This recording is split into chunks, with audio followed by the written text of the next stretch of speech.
Boa noite, professor. Não sei se é só comigo, mas o áudio está um pouco ruim.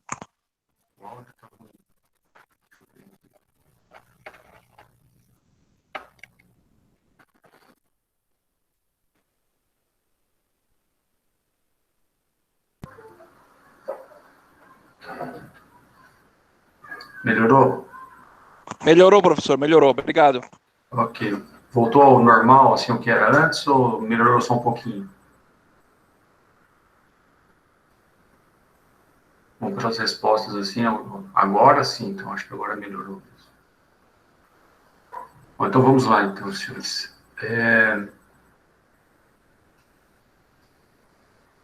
Vamos dar continuidade de onde paramos na aula passada. Na aula passada nós havíamos ingressado no estudo do ato administrativo, que é um ponto fundamental em direito administrativo. O senhor fala estudar aula, né? Toda aula que a gente vai estudar, o senhor diz que é fundamental, mas vai fazer o quê? Tudo que a gente estuda em direito administrativo é fundamental para o direito administrativo, absolutamente importante, principalmente se você quiser atuar depois de formado, né, com o direito nessa área, né, na área do direito público. É fundamental conhecer ato administrativo. Eu devo lhes antecipar uma informação de que, eu não lembro que dia agora, eu não sei se é dia 10 de novembro, mas é em novembro, tá? É alguma terça-feira de novembro. Que nós vamos ter bancas, né? Vai ter uma semana que é banca de TCC, né? Vocês estão familiarizados com isso, né? Com essa expressão TCC? Ok, tudo bem, né? Não precisa ficar com medo, tá?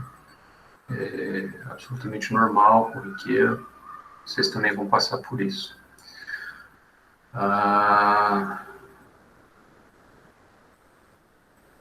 Sim, dia 10 do 11, dia 10 de novembro. Obrigado, Marcos.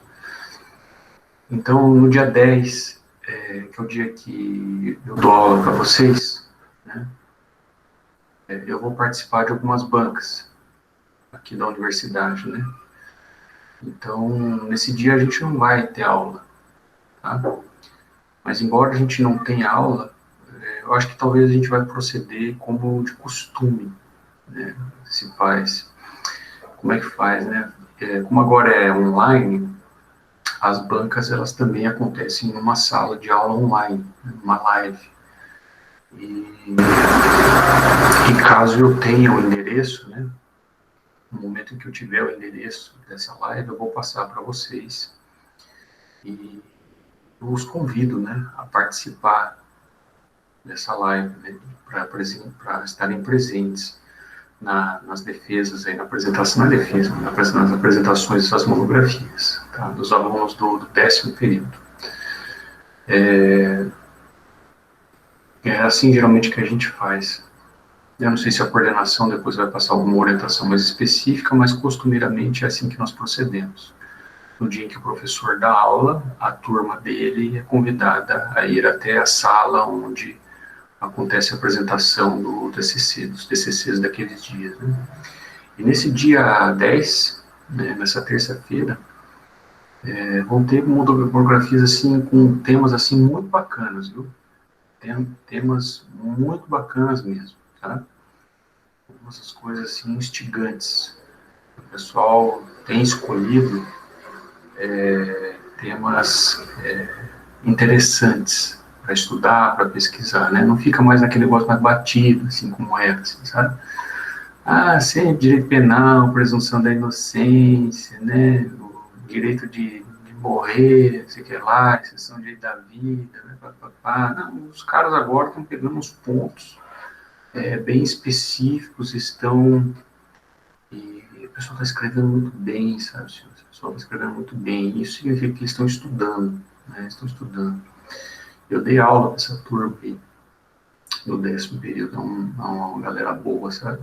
uma galera muito boa, assim como vocês, né? Então mantenham esse padrão, mantenham esse padrão. Sim, Caione, sim, Aleteia, quando eu tiver o link eu passo aí para vocês, tá? Passo aí para o Marcos e o Marcos, ele dispara aí para vocês, tá bom? É evidente que nesse dia, né, vocês podem assistir, mas daí não podem se manifestar, tá bom? É aberto ao público, mas não à manifestação. Quem fala é o aluno que está apresentando e os professores que compõem a banca, tá bom? Bom, vamos lá então, sem mais delongas. Ato administrativo. Na aula passada, nós conversamos sobre o que é ato administrativo, né? E fizemos uma digressão para chegar a um conceito de ato administrativo a partir de vários critérios que, ao longo do tempo, a doutrina foi se utilizando para conceituar, definir, dar uma acepção do que seria ato administrativo, né? Ato administrativo do ponto de vista do ato jurídico, da potestade pública, do serviço público, do próprio ato jurídico em si, né? Com uma teoria dos atos normativos, tá? E nós vimos que cada um desses critérios, eles têm a sua razão de existir, eles têm a sua importância, né? Mas eles não são suficientes por si só, para definir o conteúdo, né, conceitual do que seja ato administrativo. De modo que, atualmente, senhores, o conceito de ato administrativo, ele tem que perpassar por três elementos, sempre por três elementos. Né? Três coisinhas têm que estar dentro de um conceito de ato administrativo que você vai dar numa prova, quando esse conceito for solicitado, ou se tiver numa prova oral, né, me dá um conceito de ato administrativo. Né? Lembre-se sempre desses três elementos e tente agrupá-los numa ordem lógica, né, sequencial. Né? O ato administrativo, ele é sempre uma declaração de vontade. Ele é um ato. Ele é um ato. Né? Nós vimos a diferença de ato e fato. Né? Ato é declaração de vontade. E aqui, para se diferir o ato administrativo do ato do particular, né, a declaração de vontade aqui é do Estado. Mas como o Estado é uma abstração, é uma pessoa jurídica, né, quem fala, entre aspas, né, em nome do Estado é um agente público. Então, o ato administrativo é uma declaração unilateral de vontade de um agente público. Evidentemente que esse agente público ele tem que estar no exercício das suas funções, né, executando alguma função administrativa. Então, declaração unilateral de vontade de um agente público ou de quem ele faça, às vezes, no exercício de suas funções, né? O segundo elemento que tem que ter é que esse ato administrativo, quando a declaração dessa vontade, ela é regida por normas de direito público. Então, a expressão, a ordem, o conteúdo que é vocalizado ou que é escrito através e é manifestado através de um ato administrativo, isso é regido por normas de direito público, submete-se ao regime jurídico de direito administrativo, né, não ao regime jurídico de direito privado. Né. E o terceiro e último elemento é que o ato administrativo, né, como outros atos, né, atos jurídicos, eles se prestam, né, à produção de efeitos imediatos. O que significa produzir direitos? A produção, o que significa produzir efeitos? Né? Significa criar algum direito, modificar um direito que já existe ou extinguir um direito existente. Então, esses são os objetivos a que se presta num ato administrativo. Produção de efeitos jurídicos imediatos. No que consiste, quais sejam, né? A criação de um direito, a modificação de um direito ou a extinção de um direito. Então, se você organizar esses três elementos, você tem um conceito de ato administrativo. Aí eu lhes passei o conceito do professor Celso Antônio Bandeira de Mello, depois da professora Maria Silva Zanella de Pietro. E são conceitos, evidentemente, que muito melhores elaborados do que eu lhes passei, até por conta do gabarito deles, né? Praticamente inalcançável, mas que contém os mesmos elementos, tá bom? Depois conversamos a respeito dos atributos do ato administrativo, né? Características de um ato administrativo, coisas que o ato administrativo tem e que um ato de direito regido pelo direito privado jamais terá, né? Então, a primeira característica é que o ato administrativo ele é presumivelmente legítimo, ou seja, presume-se que ele foi praticado, realizado de acordo com a lei, e o seu conteúdo é verdadeiro, presumivelmente tem presunção de veracidade, né? Como eu lhes disse na aula passada, essa presunção ela é relativa porque ela admite prova em contrário. Então, até que se questione, se invalide este ato administrativo por vício quanto à legitimidade ou à veracidade, o ato administrativo ele continua produzindo efeitos porque ele goza dessa presunção relativa. Tá?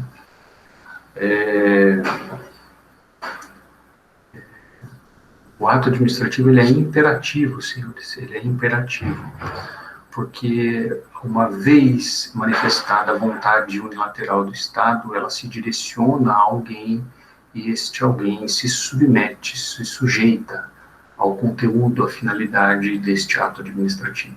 Tá?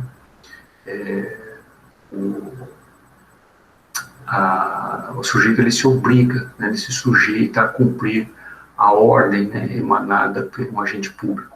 Todo ato administrativo é imperativo. Se não todo ato administrativo é imperativo, somente aqueles que impõem obrigações, né, porque há atos administrativos que não impõem obrigações. Aqueles que impõem obrigações são imperativos. E, por fim, os atos administrativos são autoexecutórios, né, para que você consume, para que você faça valer no plano dos fatos, ou a ação que contém aquele ato administrativo, você não precisa se valer do Poder Judiciário, não precisa se socorrer do Poder Judiciário, ou de uma ordem do juiz, né? A própria declaração unilateral de vontade do Estado, através de um agente público, já é autoexecutória em si. Ela torna o ato de imediato exigível, né? E coercível, né? Por isso que eu falei para vocês que a doutrina francesa, para explicar melhor o que é a autoexecutoriedade, divide a autoexecutoriedade em duas características, né? A exigibilidade e a coercibilidade. Existe um quarto atributo, né, do ato administrativo, que seria a tipicidade, mas esse atributo não é unânime na doutrina, né? Os três anteriores são unânimes. Todos os doutrinadores dizem que, ao menos, o ato administrativo tem que ter aqueles três. Alguns doutrinadores dizem, não, além desses três atributos, há um quarto atributo, que seria o atributo da tipicidade, né? Só seria ato administrativo aquele que tivesse previsto numa norma com um nome, né? As licenças, uma autorização, um ato declaratório, alguma coisa assim. Como eu disse para vocês, isso não é unânime na doutrina, mas trago ao conhecimento de vocês, porque nós estamos aqui na academia. Tá?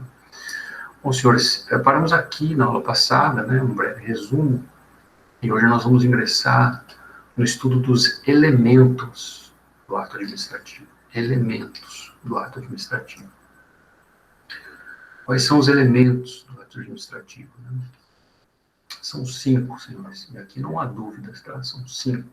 Não há dúvidas na doutrina a respeito da quantidade. O ato administrativo ele tem 5 elementos. 5 elementos. Eu coloquei esse material disponível para vocês lá no portal, tá? Está disponível lá para vocês. Bom, aqui a doutrina ela não tem dúvidas a respeito da quantidade dos elementos do ato administrativo, mas a doutrina ela se bate um pouquinho, né, em relação à nomenclatura, porque haverá autores que vão chamar os elementos de ato administrativo de elementos e outros autores vão chamar de requisitos do ato administrativo. É nomenclatura, assim, é nomenclatura. Né? Não muda muita coisa, assim, você chama de elemento para requisito, não tem nada errado, você não está errando absolutamente nada. São pensamentos diferentes. Tá?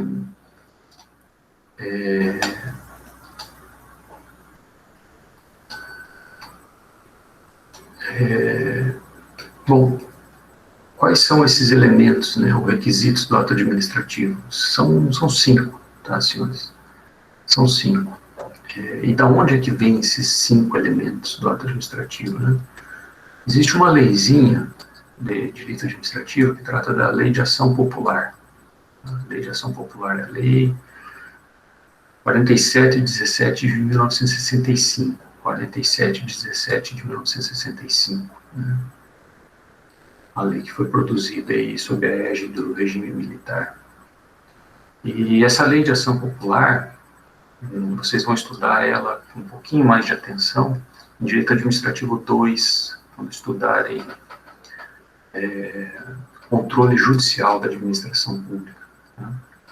Vocês estudam também Direito Constitucional, quando vocês estudam remédios constitucionais, né? Habeas corpus, habeas data, mandado de segurança, mandado de injunção e ação popular. Esses são os 5 remédios constitucionais. Né? São instrumentos processuais previstos na Constituição, constitucionalizados, né, para defender.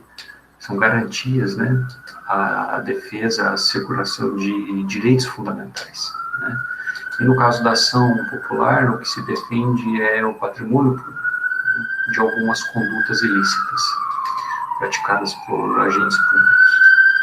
Então, essa lei de ação popular, lei 4.717 de 1965, no seu artigo, eu acho que é o segundo, não lembro assim de cabeça, né? Ela vai dizer que são nulos, vai dizer assim, são nulos os atos lesivos ao patrimônio público, né?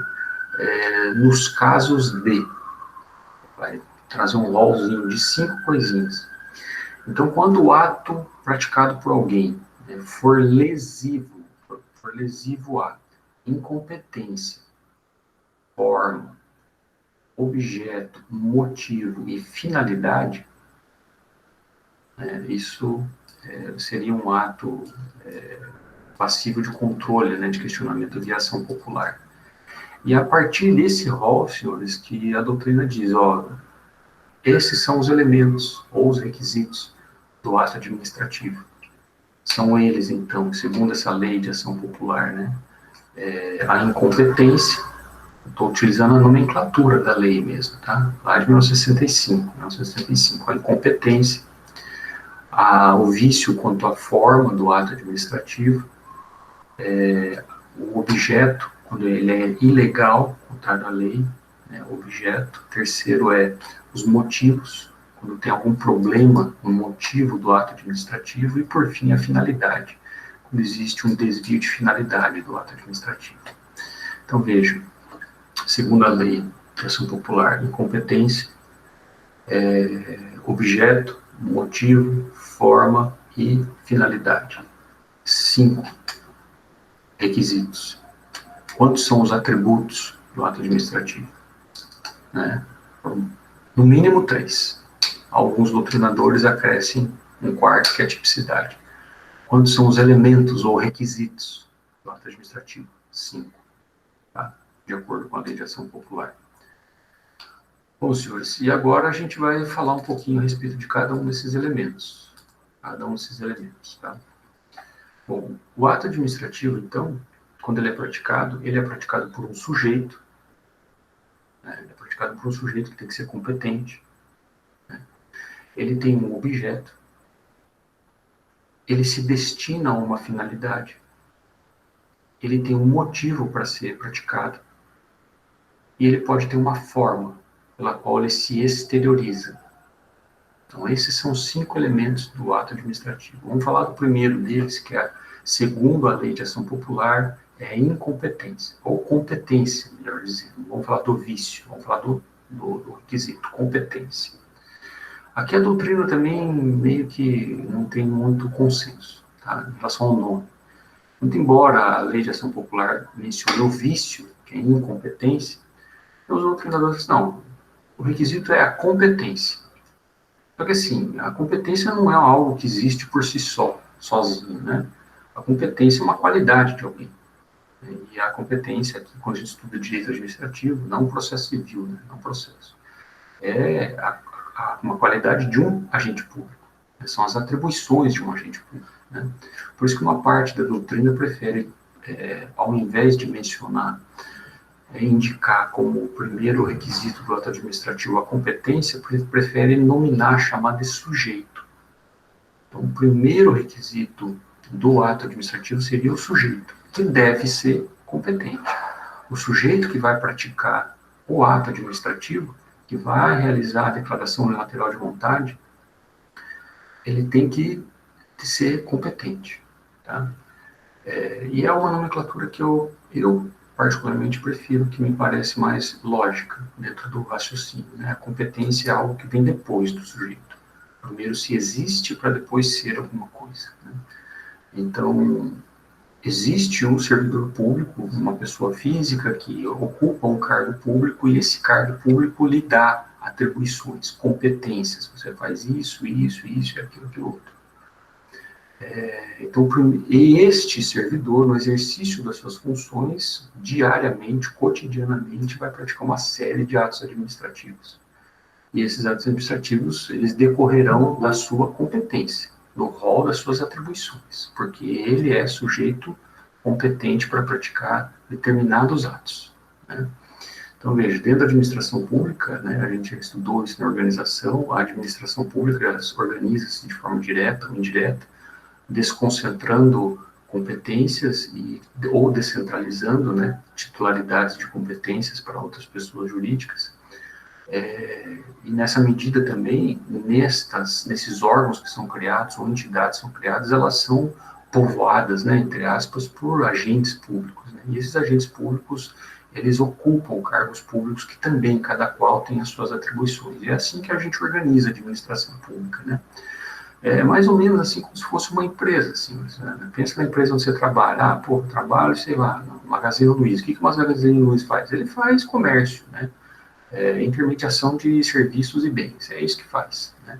E lá dentro do Magazine Luiza tem um setor de pessoal, tem um setor de financeiro, tem um setor de vendas, tem a diretoria, tem um setor de contabilidade, tem um setor de fiscalização, lá. Então a gente tem dentro do Magazine Luiza vários pontos de competência. E lá dentro tem empregados, e cada empregado tem a sua atribuição. Você te contratei para fazer isso aqui que está no teu contrato de trabalho, você faz isso, só isso. Você não pode fazer outra coisa, tá? É só isso que você faz.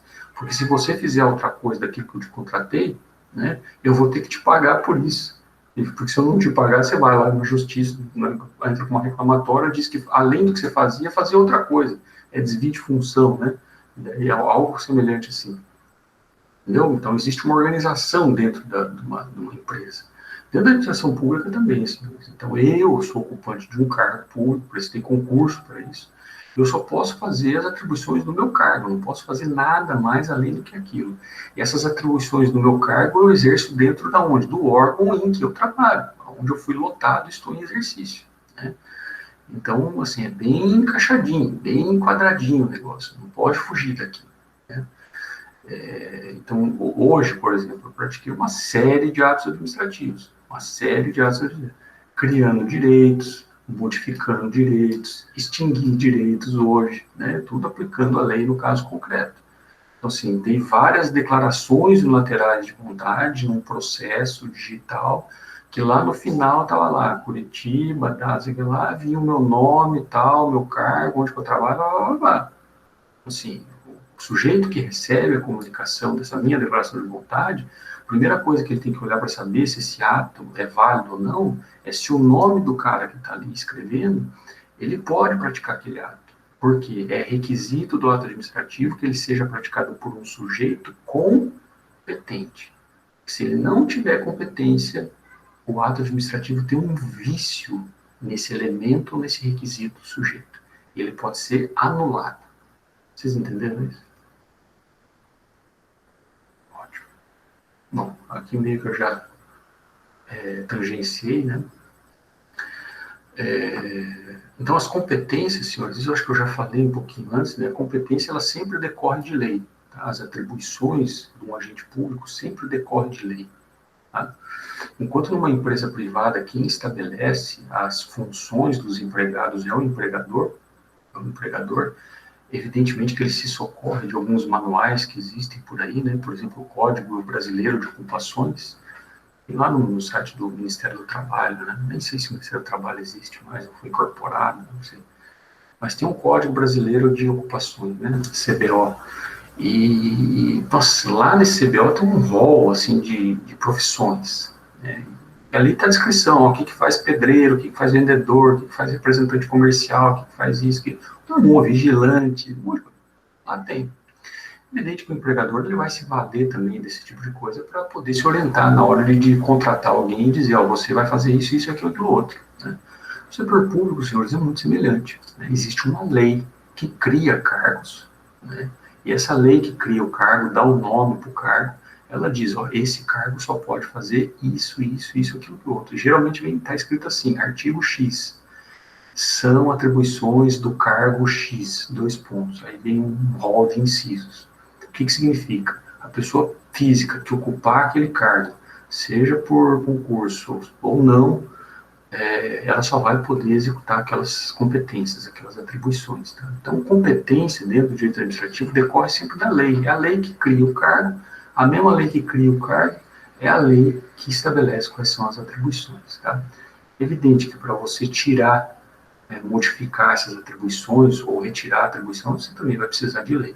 Né? Porque é uma via de mão dupla. Se a lei cria a mesma lei, da mesma estatura, ela tem que modificar ou extinguir. Tá? Competência, senhores, também é inderrogável. Inderrogável. O que significa que é inderrogável? Né? Eu tenho que exercer minhas competências de ofício. De ofício. Né?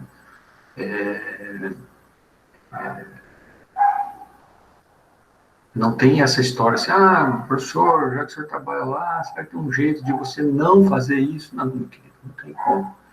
Se a lei me manda fazer X, eu tenho que fazer X. É de ofício. Tá? E a competência também ela é delegável. Né? Delegável. Eu posso passar isso para subordinados meus, caso eu tenha subordinados. Né? Existem algumas competências que são indelegáveis. Algumas competências são indelegáveis. Né? Competência recursal, competência para editar ato normativo, né? E competência que é exclusiva do cargo. Né? Isso é indelegável. Então, são três hipóteses de competências que são indelegáveis. Né? Você não pode passar para seu subordinado. Se você tem poder de editar ato normativo, você não pode delegar isso para o subordinado. Se você é competência recursal, você analisa e julga recursos que vêm debaixo de você, você também não pode delegar a tua competência recursal, porque senão está suprimindo a instância recursal, né? E três, competências que são exclusivas do cargo, né? Isso também não pode ser alvo de delegação. Onde é que está previsto isso, senhores? Na Lei de Processo Administrativo Federal, a Lei 9784 de 99. Lei 9784 de 99, artigo... Deixa eu ver aqui. Essa dor de cabeça. Eu acho que deve ser ali artigo 12 e artigo 13, viu? Tá nessa lógica aí, artigo 12 e artigo 13. A Lei 9784 de 99, tá bom? Bom, senhores, em relação ao sujeito, é isso que temos para falar, tá? Eu já disse para vocês, né, que o sujeito ele tem competências, ele não pode praticar atos administrativos fora da sua competência, fora dos seus atributos, tá? Porque senão esse ato é ilegal. Eu só posso fazer aquilo que está dentro das minhas atribuições. Então, o primeiro vício, né, quanto ao elemento sujeito ou competência, é a incompetência. É a incompetência do sujeito. E aqui a incompetência que eu digo não é a incompetência, o cara é ruim de serviço. Não é essa incompetência que eu falo. É a incompetência jurídica. Você não pode fazer outras coisas que não aquilo que está previsto no seu rol de atribuições. É só naquele limite ali que você pode atuar. Então, por exemplo, as minhas atribuições do meu cargo se referem à fiscalização, à arrecadação tributária federal. É isso. Não posso fazer nada além disso. Então, por exemplo, professor, o senhor está passando aí na rua e vê um carro estacionado no lugar errado, né? Tem uma placa lá com Ezão lá e 2X, né? Quer dizer, ali não pode estacionar em hipótese alguma, né? vai lá, lavra uma multa, né? Faz uma auto de infração, não é seu trabalho fazer auto de infração, essas coisas, assim, querido, calma. Auto de infração para quem deve tributo para a União, né? Quem não paga imposto de renda, quem não paga IPI, quem não paga COFINS, quem não paga PIS, quem não paga imposto de renda pessoa jurídica, né? Esses autos de infração. Auto de infração em relação à legislação de trânsito é um outro cargo público, é um outro cara que faz isso, não é comigo. Se eu lavrar um auto de infração de legislação de trânsito, esse auto é nulo, porque o sujeito é incompetente. Eu posso escrever da melhor maneira possível, mais lindo do mundo, com todos os requisitos de forma que um auto de infração exige, bonitinho, com o logo da prefeitura, papapá. Mas só pelo fato do meu nome estar ali e eu não sou um agente público que detém competência para lavrar esse tipo de ato, o ato é nulo. Porque quem lavrou é um incompetente, do ponto de vista jurídico. Vocês entenderam? Então, assim, quer labutar na área do direito administrativo? Aí é uma coisa básica que você tem que saber. As competências dos órgãos, dos agentes públicos. Tá? Então, veja, senhores, em relação a esse panorama, esse contexto, né, 3 vícios em relação à competência, eles sempre aparecem. Né? E são 3 vícios diferentes. Tipo assim, são doenças, entre aspas, diferentes. A gente tem o excesso de poder, a gente tem a usurpação de função e a função de fato. Né? São 3 vícios que afetam o sujeito ou a competência e tornam o ato nulo. Tá? Então, vamos falar do primeiro, que é a usurpação de função. A usurpação de função é um vício de competência, um vício quanto ao sujeito, tá? Torna o ato nulo, tá? E além de ser um vício contra a competência, é também crime, tá, senhores? É um ilícito penal, previsto no Código Penal Brasileiro, no artigo 328, 327, 312, 327, 328 do Código Penal. 328 do Código Penal. Crime de usurpação de função pública, tá? O que significa isso? Bom, você pode ir lá no artigo 328 e ler qual é a conduta proibida, né? E vai dizer mais ou menos assim, né? É crime de usurpação de função pública quando a pessoa que pratica o ato administrativo, né, o ato público, né, não foi investida no cargo. Não foi investida no cargo. Não está no cargo. Não ingressou no cargo. Né? E daí se aposta do cargo, como se fosse o funcionário público, né? E por conta própria passa a desempenhar as funções daquele cargo. Né? Então, veja, um exemplo disso, né? Isso foi uma vez aconteceu. Estava fazendo um serviço de fiscalização, né? Mas daí aduaneiro, né? Aduaneiro na estrada. E ali estavam os funcionários trabalhando na estrada, né?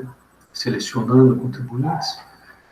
E quando a gente nota, então estava todo mundo uniformizado, né, identificado, para saber quem que era a Receita. Não? E quando a gente olha assim para trás, assim, estava um terceirizado, ele tinha pego um colete da Receita, né, vestido o colete da Receita, assim, na boa fé dele, sabe? Na boa fé dele, de ajudar o pessoal, porque era muita gente que estava sendo fiscalizada, ele queria ajudar. Né? Ele resolveu começar a selecionar as pessoas para serem fiscalizadas, né? E ele começou a olhar assim, o que as pessoas traziam dentro das suas bagagens, dentro das suas malas, no interior dos veículos e tal. A gente olhou isso, assim, cara, não pode fazer, né? Tá errado, né? Isso aí quem pode fazer é só quem está dentro do cargo, né? Quem prestou concurso para o cargo, quem tem até atribuição para isso, né? Você é um terceirizado, você tem o seu emprego lá na tua empresa, né?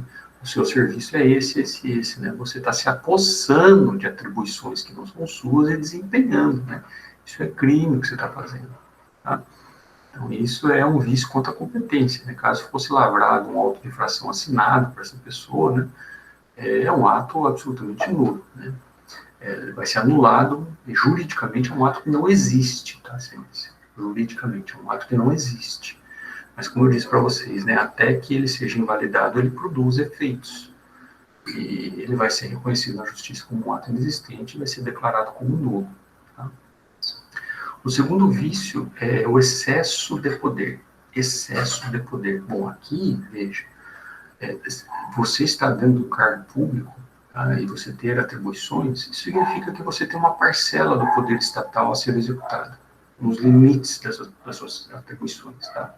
Então você tem um poder nas suas mãos, assim, mas não é nesse sentido, assim, você tem o poder, você pode fazer muita coisa, né? É o martelo do Thor, não sei o que lá. Não, não é esse pensamento besta, né? Esse pensamento besta, infantil. Não, é o exercício de uma parcela do poder estatal. E você tem que exercer nos limites da sua atribuição, né? Quando você pratica a mais, coisa a mais, além do que está previsto nas suas atribuições, você está agindo em excesso.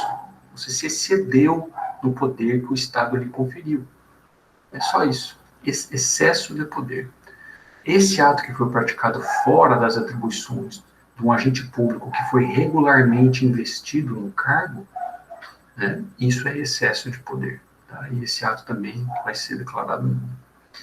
E por fim, senhores, nós temos a função de fato. Função de fato. Que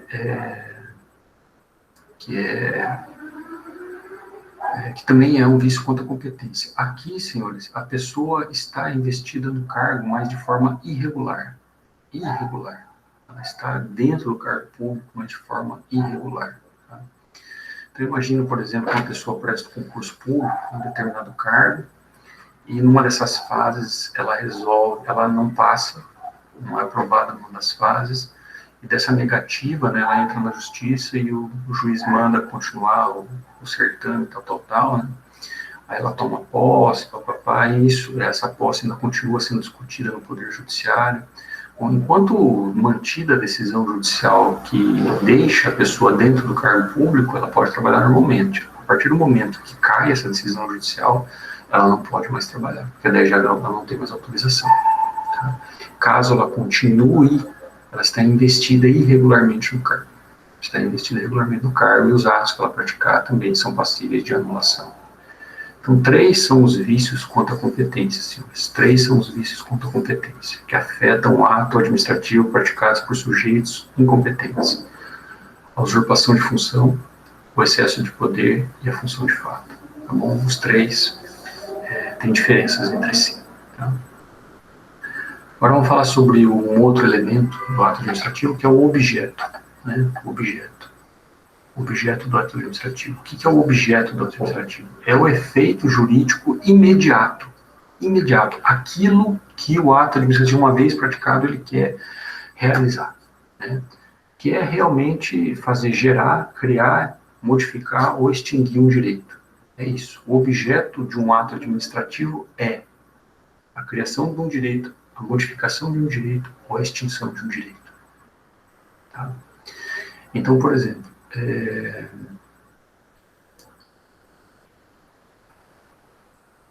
quando é que vocês são todos jovens, né? Tudo criança aqui, né?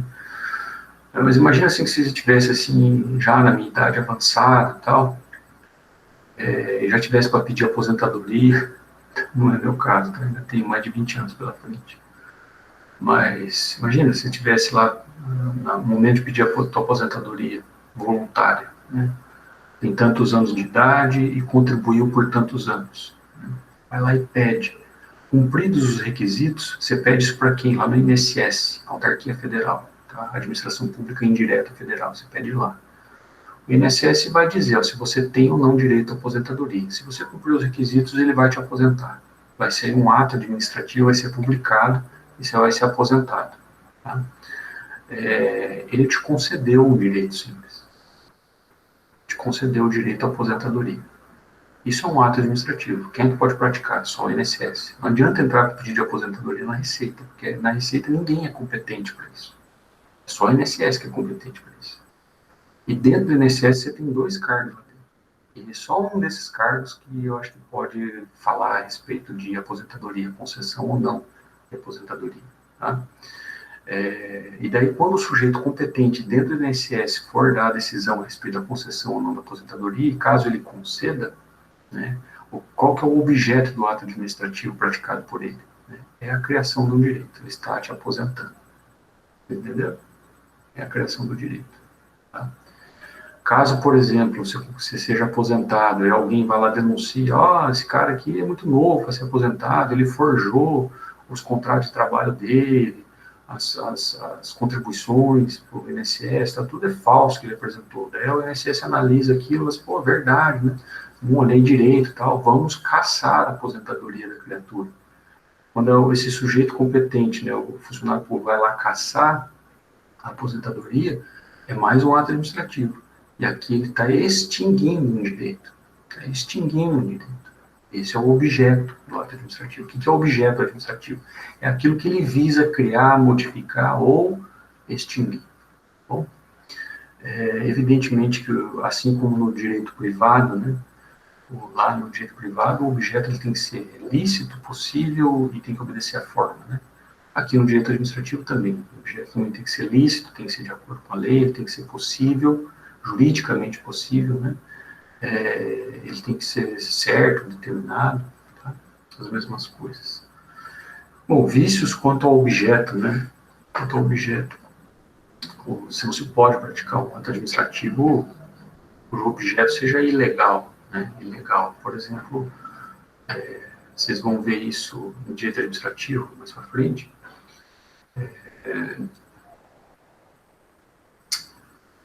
O município querer desapropriar bem federal. Não pode. Não pode. Vocês vão ver lá em desapropriação, né, que todos os bens são passíveis de desapropriação. Todos os bens, tanto públicos quanto privados. Tá? Em relação aos bens públicos, a União pode desapropriar bens dos estados e dos municípios. Os estados podem desapropriar bens dos seus municípios. O inverso não pode acontecer. O município desapropriar bem do estado e da União e estado desapropriar bem da União. Tá? Então, se um município deflagrar um processo expropriatório de desapropriação e o objetivo é desapropriar um bem público federal, o objeto desse ato administrativo, né, que é a desapropriação em si, é a transformação do direito patrimonial da União para o patrimônio do município, alterar a propriedade, a titularidade, isso é ilegal, porque é vedado por lei. Então, o ato administrativo, quanto ao seu objeto, ele tem que ser de acordo com a lei, não pode ser ilegal. Tá? Da mesma forma que, por exemplo, eu não posso comprar um bem público, comprar algum bem, contratar alguém, o Estado vai contratar alguém que não seja através de licitação. Né? O Estado também não pode contratar pessoas para trabalhar para dentro do SIC que não seja através de concurso público, né? Porque o ato é ilegal. Imagina que a Receita Federal abra um processo de seleção para os cargos da Receita e diga assim, ó, você vem aqui no dia tal e entrega o seu currículo aqui na Marechal Deodoro, o número tal. Não pode, né? Isso é ilegal. Não pode ser assim. Também não pode ser impossível, né? Fazer a nomeação para um cargo que não existe. Vou nomear você para um cargo X. Esse cargo existe? Não, nenhuma lei criou. Isso não pode. Possibilidade jurídica do ato. Tá? Então, falamos aí a respeito do sujeito, falamos a respeito do objeto, dos seus vícios. Agora vamos falar um pouquinho sobre forma. Terceiro elemento, o requisito do ato administrativo, forma, né? A forma, senhores, lá no direito privado, ela é exceção, né? Ela é exceção, porque lá no direito privado, para você praticar atos jurídicos, a forma é livre, exceto quando a lei diz que o ato X ele tem que ser praticado na forma Y, ele determina qual que é a forma, aí obrigatoriamente você tem que seguir a forma. Como é no caso de compra e venda de imóveis, né? Tem que ser feito por escritura pública, você não pode fazer por contrato particular de compra e venda. Compra e venda de bens imóveis tem que ser feita, a forma é estatuída por lei, tem que ser por escritura pública. Quando a gente entra dentro do direito administrativo, senhores, o raciocínio é diferente. Enquanto lá no direito privado a forma, a regra é que ela é livre e excepcionalmente ela é determinada, prescrita por lei, no direito administrativo a forma é a regra. Os atos administrativos, em regra, eles são formais. Tá? Eles são formais. Isso em relação à roupagem que se adquire do ato administrativo. O que é a roupagem, né? É a vestimenta, né, que ele se veicula, né? Se ele vai ser um decreto, se vai ser uma portaria, se vai ser uma licença, se vai ser um alvará, se vai ser uma autorização, né? Você tem que observar a forma, tá? Porque se, por exemplo, você praticar um ato que ele tem que ser veiculado através de autorização, e você acaba fazendo isso através de portaria, a forma está errada. Se a forma está errada, o ato é ilegal. Tem que observar a forma. Tá? Então é nesse sentido, tá, senhores? A forma. Então, no direito administrativo, a forma é a regra, não é a exceção. É evidente que nós temos algumas disposições esparsas em legislação que flexibilizam a forma, tá? Como, por exemplo, lá na Lei do Processo Administrativo Federal, mas aí é em relação a normas de processo, né? Normas processuais, e não normas de direito material administrativo, mas normas de direito processual administrativo. Ali existem algumas regrinhas de informalidade, né? Diz lá, a partir do artigo 20, um negócio assim, fala assim, né, que a regra, a forma do processo administrativo é livre, exceto quando esta lei disser que vai se obedecer a forma X, Y, Z. Então, por exemplo, a lei do processo administrativo, ela diz o que tem que ter numa intimação no processo administrativo federal, né? Então, ela diz qual que é a forma. Agora, como é que, por exemplo, você faz uma audiência no processo administrativo federal? A lei não fala nada. Ela é omissa. Ela não fala nada. Ah, faz do jeito que você quer. Não, não faz do jeito que você quer. Mas ela é livre, você vai ter que se valer de outras normas de direito processual para suprir essa lacuna da Lei 9784. Então, por exemplo, né, para você demitir um servidor público, ou aplicar uma sanção ao servidor público, uma advertência, uma suspensão ao servidor público, obrigatoriamente tem que ser através de um processo. Tem que abrir um processo com o direito de defesa para ele, direito de defesa e direito de recurso. A gente chama isso de processo administrativo disciplinar, né, que atende pela sigla PAD. Então, veja, não tem como você aplicar uma sanção a servidor público por infração disciplinar funcional, né, que não seja através de um PAD.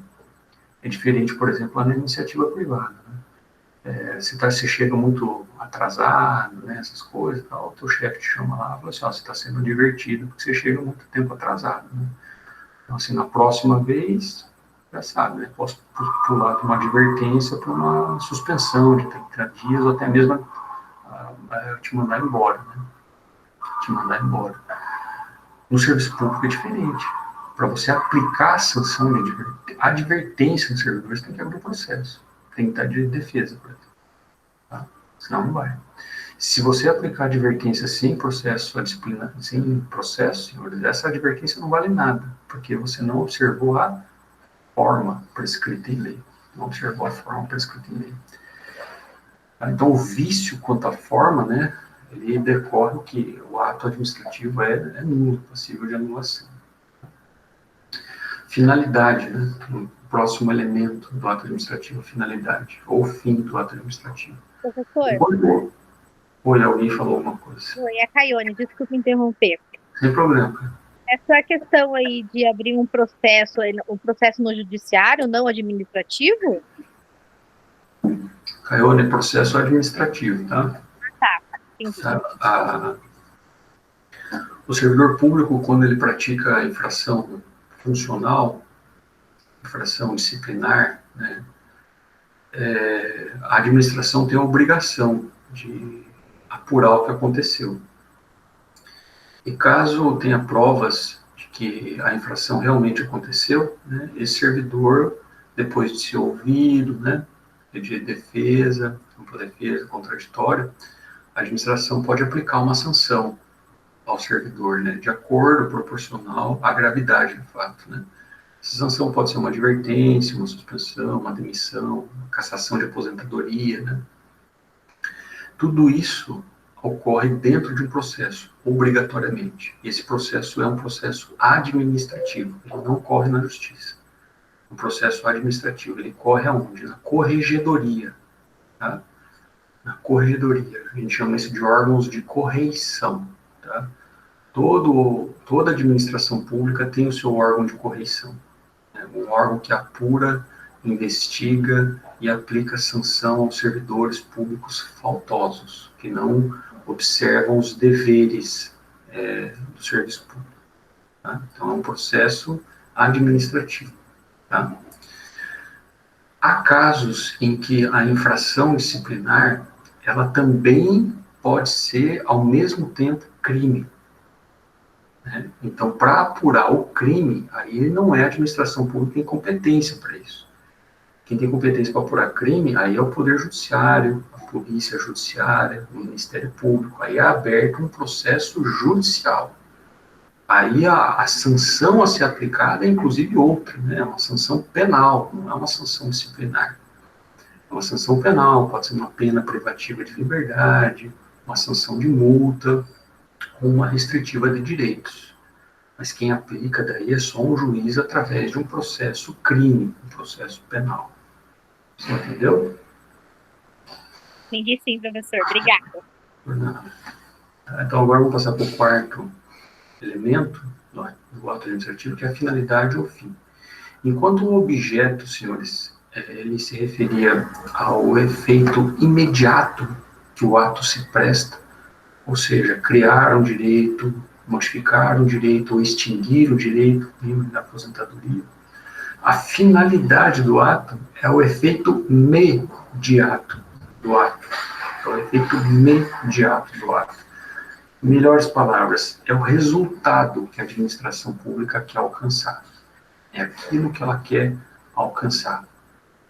Então, por exemplo, quando a administração pública ela abre um edital de concurso público, né, eu li esses dias aí que vai ter concurso para a Polícia Federal, que foi autorizado, né? Não é que vai ter, melhor dizendo, foi autorizado a realização de concurso da Polícia Federal. A Polícia Federal paga bem, tá? É um excelente lugar para se trabalhar. É evidente que você tem que ter perfil para trabalhar, você vai trabalhar com crime, tem que ter perfil para trabalhar com coisa ruim, com as coisas ruins do ser humano. Senão já dá nos primeiros 30 dias, já entra com licença, já começa a espanar. Tá? Então, veja, quando a administração pública ela publica um edital para provimento de cargos públicos, qual que é a finalidade deste ato administrativo? É aumentar o quadro funcional da administração. Está precisando de gente. A finalidade é, qual que é o resultado que eu quero? Eu preciso de policial, preciso de delegado, preciso de escrivão, estou precisando de papiloscopista, estou precisando de perito, estou precisando de agente. Essa galera que trabalha na Polícia Federal, são esses os cargos da Polícia Federal. Quando se publica um edital, qual que é o resultado que a administração pública quer? Né? É aumentar o seu quadro de efetivos. Né? Então, essa é a finalidade. A finalidade de um ato administrativo é sempre o interesse público, tá, senhores? Sempre o interesse público. Né? Não pode ter desvio de finalidade.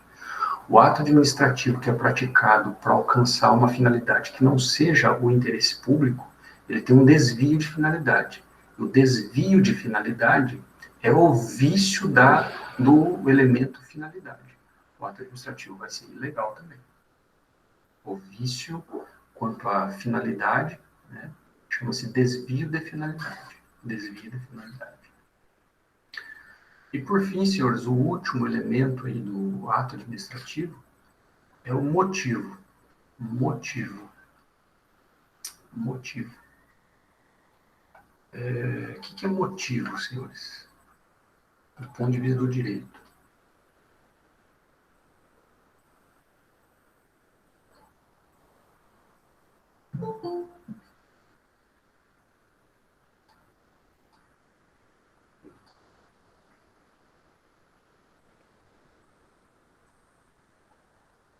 Motivo, senhores, é o pressuposto, fundamento. A Larissa diz fundamento. Sim, Larissa, eu utilizei a palavra pressuposto, você está utilizando a palavra fundamento, serve, não tem problema, vou utilizar a palavra que você diz. É o fundamento, né, da prática do ato. Mas qual o fundamento? São dois, fundamento de fato, fundamento de direito, né? O motivo do ato administrativo, ele sempre tem que ter um fundamento de fato e um fundamento de direito. Fundamento de fato, por que a administração pública está fazendo isso? Fundamento de direito, qual é a lei, qual é o dispositivo que autoriza a administração pública a assim agir. Tá? Então, o fundamento de fato pode ser um monte de coisa, né, senhor? Está faltando gente na polícia. Vamos abrir um edital para contratar. Qual é o fundamento, qual é o motivo, qual é o fundamento de fato desse edital? Está precisando de gente na polícia. Qual é o fundamento de direito desse edital? Qual é o fundamento de direito? Esse é o dispositivo de lei que permeia. Posso citar aqui o artigo da Constituição que diz: o provimento de acesso a cargos públicos depende de concurso público. Esse é o fundamento de direito do edital de concurso público. A Constituição diz: por contratar pessoas, precisa ter concurso público. Então, todo ato administrativo ele tem esses dois fundamentos, ou esses dois pressupostos. Um pressuposto de fato, aí depende do que está acontecendo, e um pressuposto de direito, que ele já existe, ele é abstrato, está previsto na lei. Eu só preciso analisar qual é o fato, para conseguir enquadrar qual é o artiguinho permissivo legal do comportamento da administração pública para a prática daquele determinado ato administrativo. Tá? Você entendeu o que é o motivo?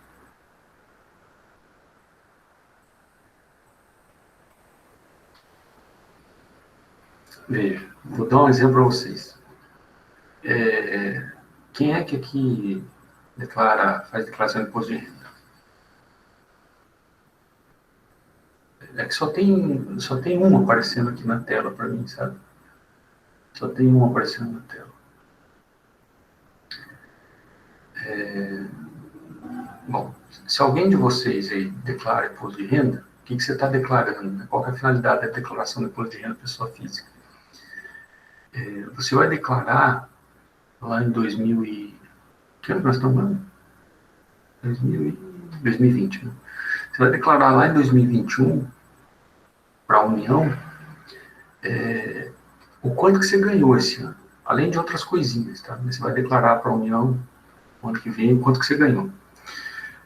E aqueles que te pagaram esse ano, eles também vão declarar que eles te pagaram tanto. E a União vai olhar, vai fazer esse cruzamento de informações. Ele vai dizer assim, Lízias declarou aqui que ele ganhou 1.000 no ano passado. A União Andrade diz que o Lízias ganhou 5.000. Né? Aí a Receita vai mandar uma carta para você e vai dizer o seguinte: olha, tem um probleminha aqui, né? Você disse que você ganhou 1.000 não paga nada de imposto, e o teu empregador disse que você ganhou 5, se você ganhou 5, você tinha que ter pago 27,5 de imposto, né? Então, explica aí. Se eu não explicar, a Receita ela vai fazer um auto de infração e vai me cobrar o imposto de renda que eu deixei de pagar agora em 2020. Né? Isso é um ato administrativo. Qual que é o motivo desse ato? Motivo de fato: omissão de rendimentos. Eu omiti rendimentos. Qual que é o fundamento de direito? Todo aquele que ganha mais de tantos mil reais tem que pagar imposto de renda. Esse é o fundamento do ato administrativo. Você está entendendo? Então, assim, a depender do ato administrativo que você está trabalhando, ele vai ter um fundamento de fato e ele vai ter um fundamento de direito. E como assim nós temos uma universalidade muito grande de atos administrativos que podem ser praticados, né? Então é impossível a gente esgotar, por exemplo, através de exemplos, né, os motivos, né, possíveis existentes, né, de atos administrativos. A gente dá aqueles que vão aparecendo, assim, para ver se vocês entendem, vocês compreendem isso. Tá, então, assim, só para a gente fechar isso, ó. Se eu faço um auto de infração, nesse exemplo, quem que tem que fazer um auto de infração? Um exemplo desse, de infração à legislação tributária. É alguém que trabalha no fisco federal, tributos federais, ou no fisco estadual, caso seja um tributo estadual, ou no fisco municipal, caso seja um tributo municipal. Então, competência, beleza, cheque, bateu. Qual que é o objeto desse ato? Qual é o objeto desse ato?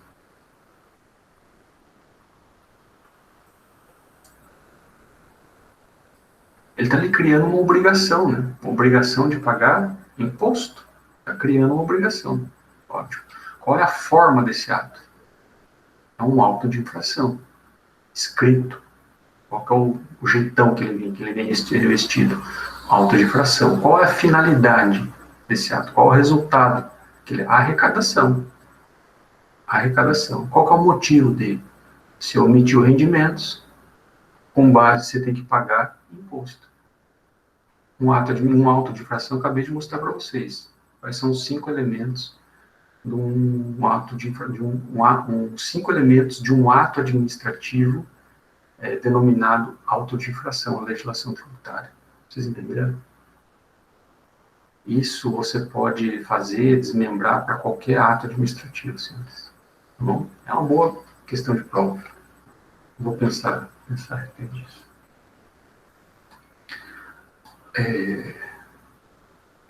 Vocês têm dúvidas aí, pode perguntar aí no chat, ou abrir o microfone e vai falando, tá bom? Tá? Bom, ainda sobre o motivo, senhores, vamos falar um negócio que se chama, qual é a diferença de motivo para motivação? Motivo para motivação, são coisas diferentes, tá? A motivação, senhores, não é esse negócio aí que está na moda aí, né, de palestra motivacional, né? Não é nada disso, né? Esse coaching, essas balelas que existem por aí. Respeito, também tem que respeitar a opinião alheia, né? Enfim, motivo como elemento do ato administrativo é diferente de motivação. O que é motivação? Motivação é a exteriorização dos motivos. Então, veja, nesse exemplo que eu dei para vocês, quais são os motivos do auto de infração? A omissão de rendimentos e a lei do imposto de renda. Se você ganha mais de X mil reais, tem que pagar imposto de renda. O que é a motivação? A motivação, senhores, é colocar no papel,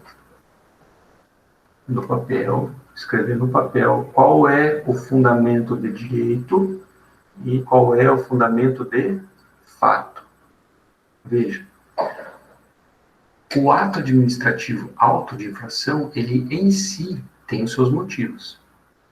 E dentro do auto de infração, dentro dele, registrado nele, no papel do auto de infração, está onde? Está o quê? A sua motivação.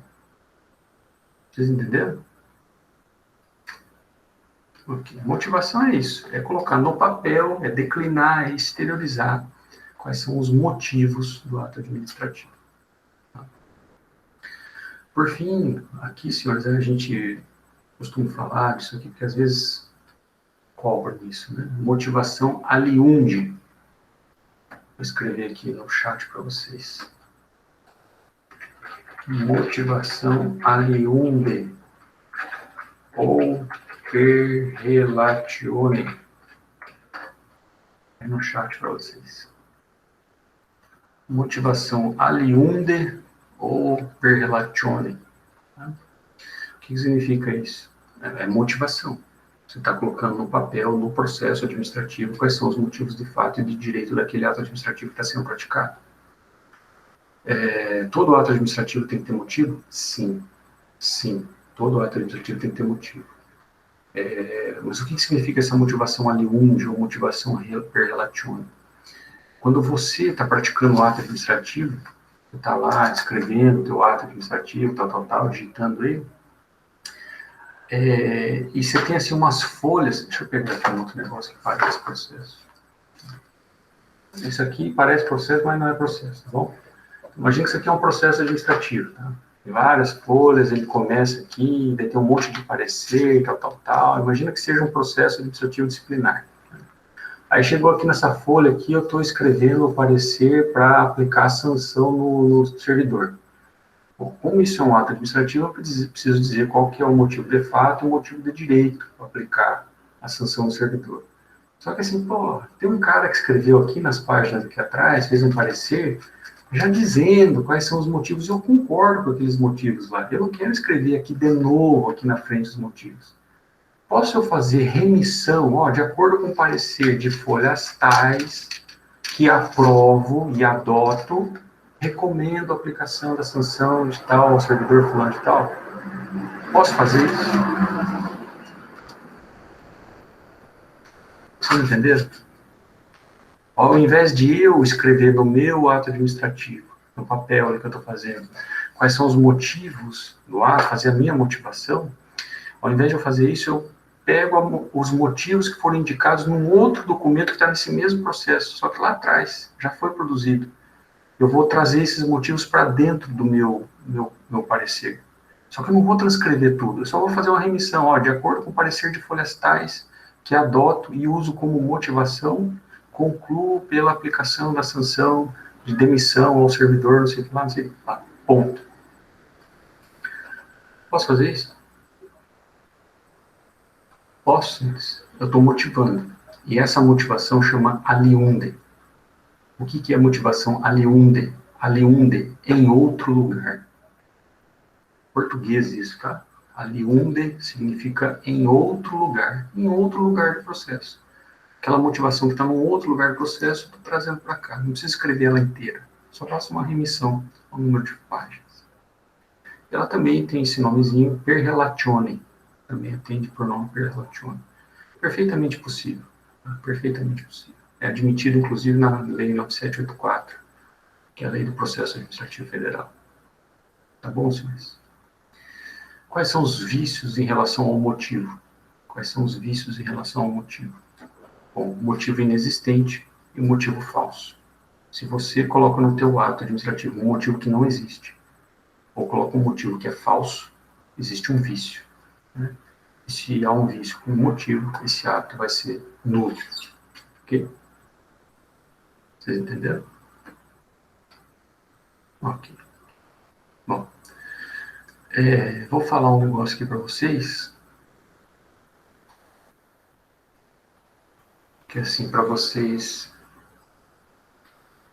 tipo uma dica, para vocês não esquecerem mais os requisitos ou elementos do ato administrativo. Vou escrever algumas coisinhas ali no chat para vocês.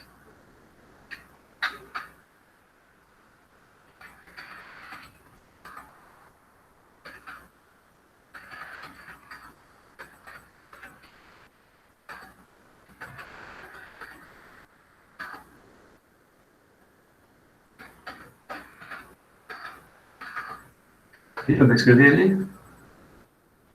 Competência, finalidade, forma, motivo e objeto. Viram? Eu escrevi cada um deles numa linha separada. Tá? E na ordem. Tá? Porque a dica só funciona se for nessa ordem. E outra coisa, vocês viram que eu escrevi algumas letras em maiúsculo e as outras em minúsculo. Isso aqui forma um recurso mnemônico, para vocês não esquecerem mais. Ó. O primeiro ali, co, de competência, né? Co. O segundo, fi, de finalidade. O terceiro, fo, de forma. M, de motivo. E O, de objeto. Forma o quê? O, fi, fo, mo. O fi, fo, mo. Esses são os 5 elementos ou requisitos do ato administrativo. Vocês entenderam? Tá bom? Não esquece mais dele.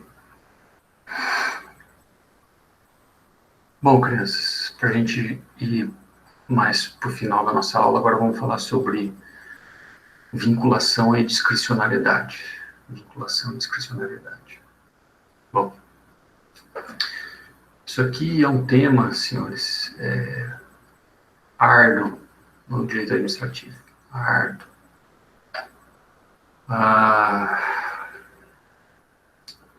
Tem muita discussão. Não em relação à vinculação em si, mas na discricionariedade. É um troço que gera muita discussão. Mas vamos lá, vamos devagar. Então, vou inserir vocês nesse contexto, desse tópico. Né? que a gente estuda em ato administrativo.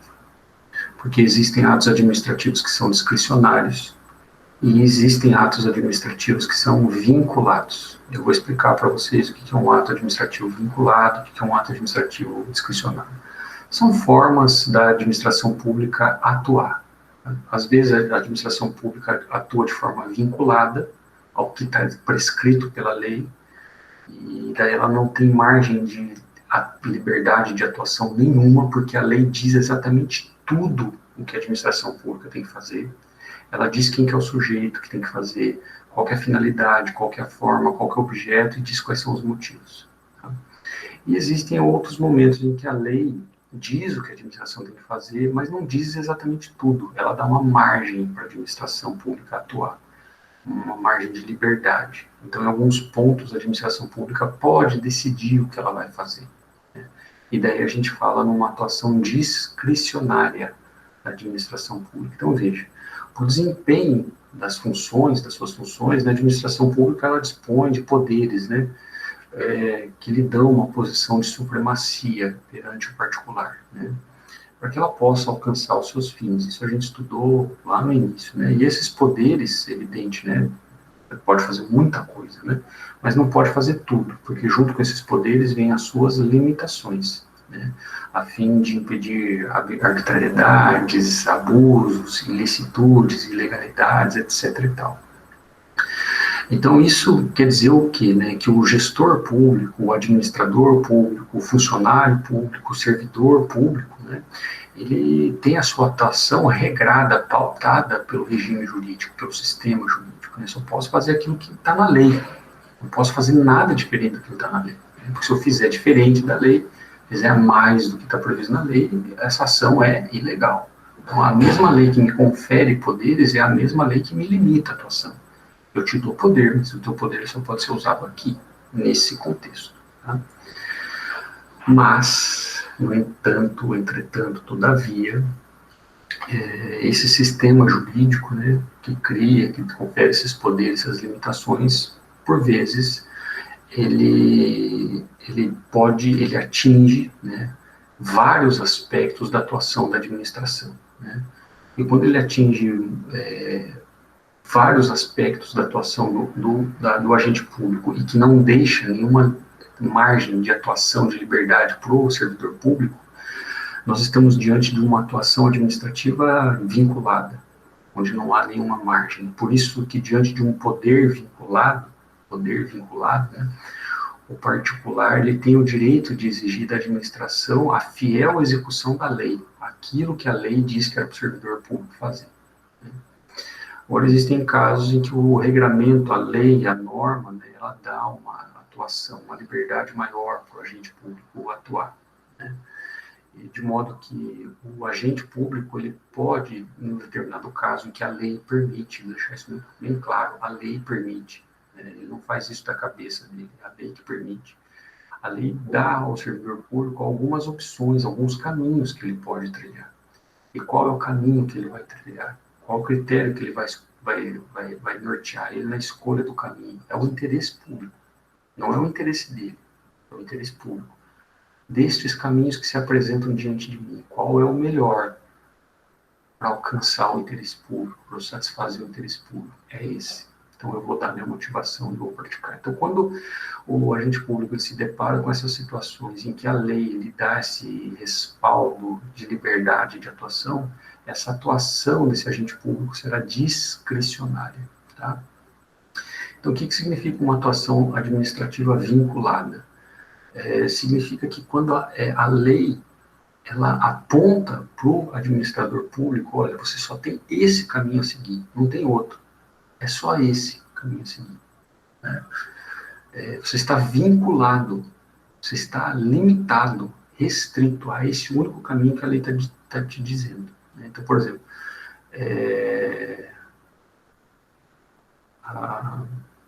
quando a lei diz, né, se o sujeito que pede aposentadoria cumpre os requisitos que estão previstos na lei, o que a lei diz para o servidor público? Se os requisitos foram cumpridos, você tem que aposentar.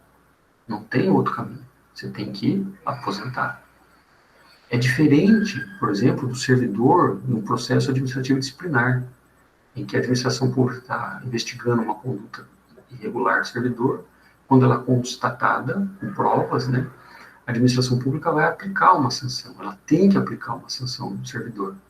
Aí a lei dá opções para o julgador.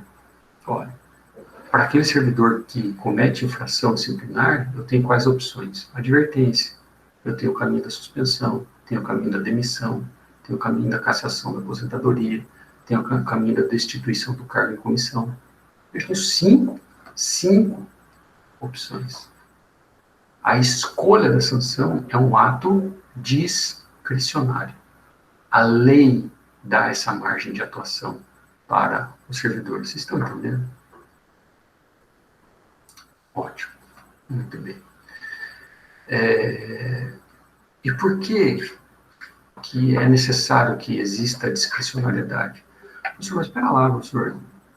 Dar margem de atuação para o servidor público, isso não é perigoso? Todos os atos administrativos não tinham que ser vinculados, assim, é X, tudo certinho, assim, a lei tinha que ser assim.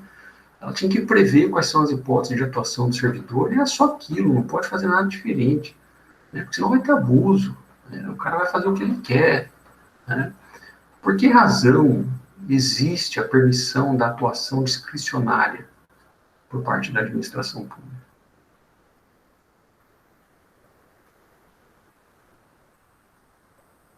Alguém arrisca?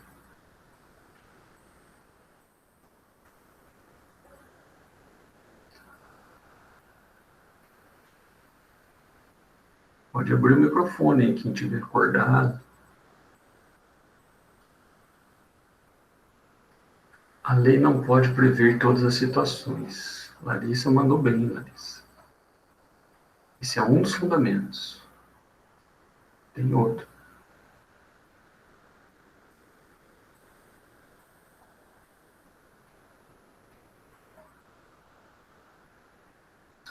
Esse é o fundamento prático. A Larissa falou o fundamento prático da discricionariedade.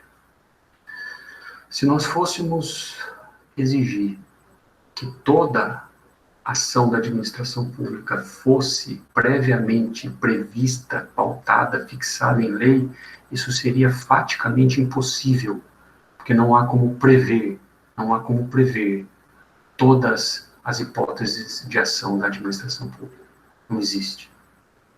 Da mesma forma que não existe como prever que uma lei preveja todas as situações para regular cada um dos indivíduos da sociedade.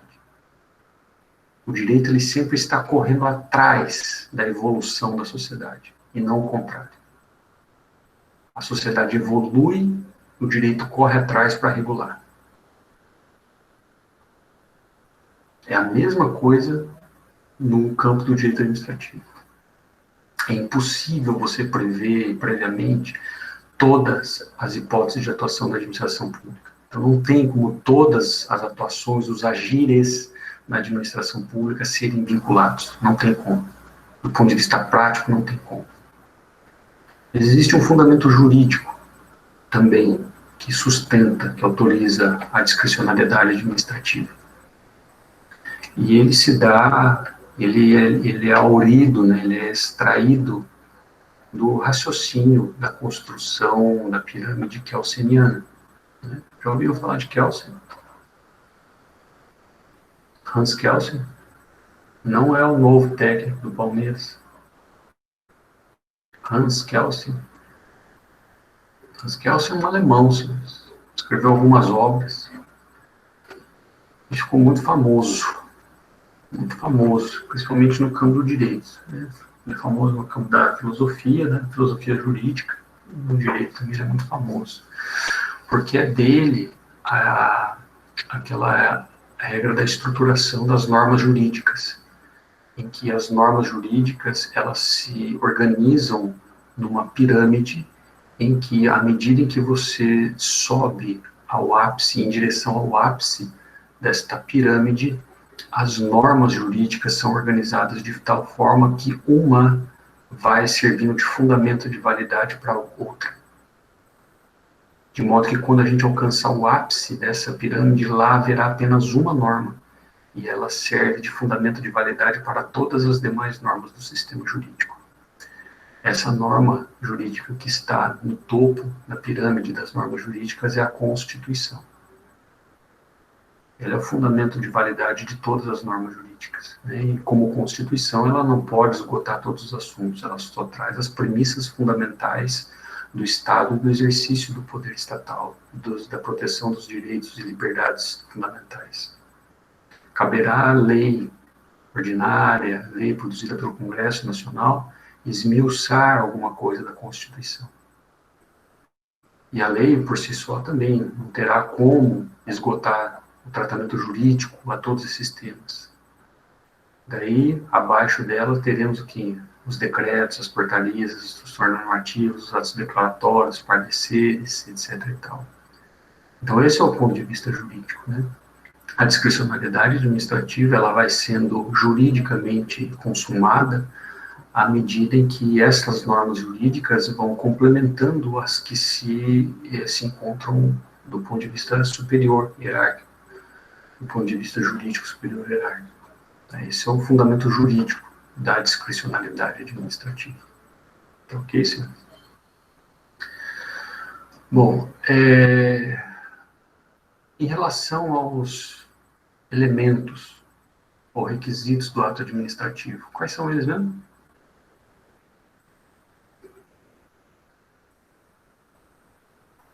Quais são eles mesmos? Sujeito. Finalidade, forma, motivo, objeto. Quais destes são vinculados e quais destes são discricionários? Ou todos eles são vinculados ou todos são discricionários?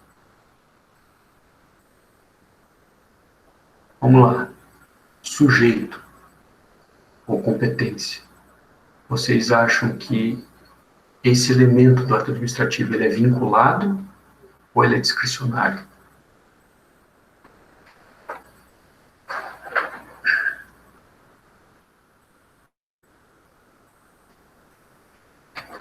Pode abrir o microfone aí, pessoal, para falar.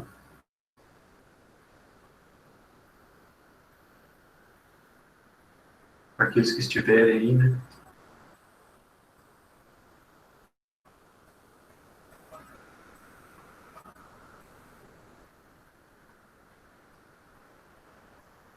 Ninguém quer participar hoje? Larissa é vinculado. Só a Larissa está participando, hein? Acho que eu vou começar a dar ponto para a participação aqui na aula. Para ver se estimula.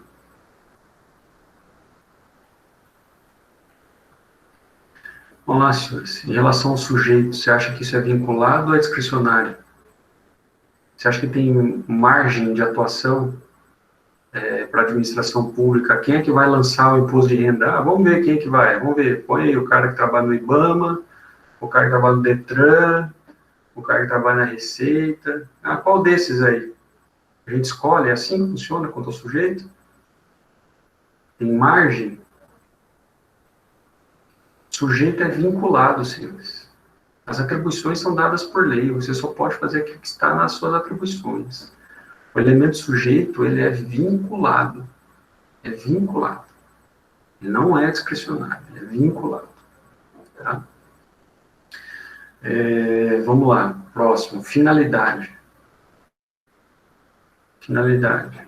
Você acha que é vinculado ou é discricionário? É discricionário?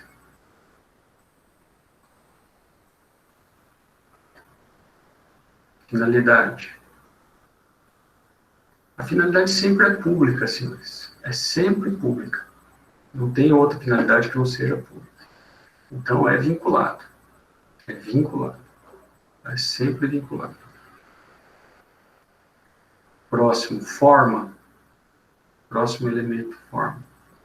Forma quem dita é a lei. Ah, vai ser por decreto, vai ser por portaria, vai ser por instrução normativa. Não tem liberdade para escolher qual que é a roupagem jurídica do ato administrativo. É a lei que diz o que é.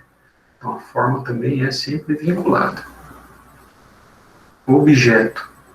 né, a criação do direito, a extinção do direito, ou a modificação do direito. Você acha que isso é vinculado ou é discricionário? Num ato administrativo vinculado, o objeto é vinculado. Num ato administrativo discricionário, o objeto é discricionário.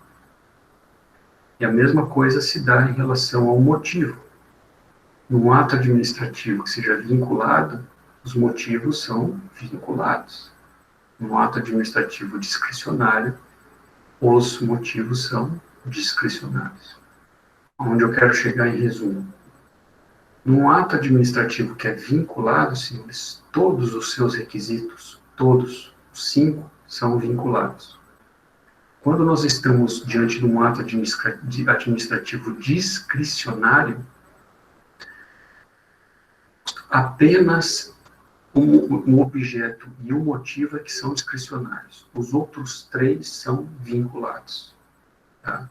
No ato administrativo discricionário, o sujeito é vinculado, competência é sempre vinculada, finalidade é vinculada e a forma é vinculada. Só é discricionário o quê? O objeto e o motivo. Que conclusão que eu chego? Que não existe ato administrativo totalmente discricionário. Não existe. Porque sempre, senhores, sujeito, finalidade e forma sempre serão vinculados. Você entendeu? Entenderam isso? Tá.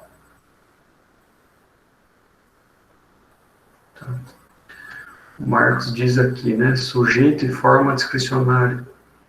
Não, Marcos. Sujeito e forma é vinculado. Tá? Pode convalidar, o sujeito pode convalidar. Né? Então, veja.